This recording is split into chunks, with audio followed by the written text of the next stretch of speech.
আমরা তো জানতে চাই খুনটা কারা করতেছে। সবাই কেমন জন্য নেতায় পড়ছে, যারা দেশ বোঝে না, রাষ্ট্র বোঝে না, কোনোদিন লড়াই করেনি, সংকট মোকাবেলা করেনি, তারা এখন আইসে সংকট মোকাবেলা করবে কিভাবে?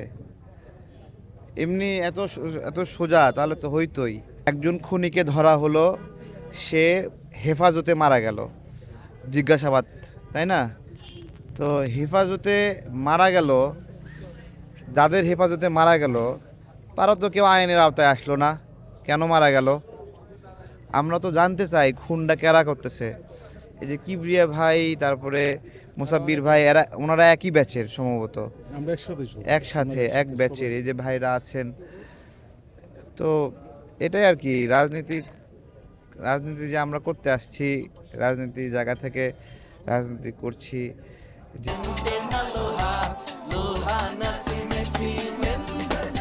জীবনের শঙ্কা, জীবনের নিরাপত্তা, কই থেকে কি হচ্ছে কোনো গ্যারান্টি নাই। এখানে কিসের পুলিশ, কিসের আইন শৃঙ্খলা রক্ষাকারী বাহিনী কতটুকু নিয়ন্ত্রণ করতেছে, মানে সবাই কেমন জন্য নেতায় বসছে। ঠিক আছে, আগে তো মানে অনেক শক্তিশালী ছিলেন আপনারা, সেই শক্তি কই গেল, তাই না? আমরা এরকম চাই না।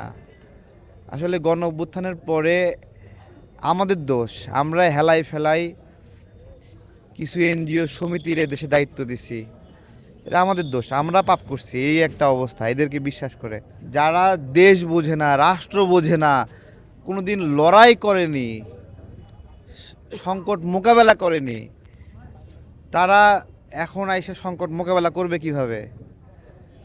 এমনি এত সোজা তাহলে তো হইতোই।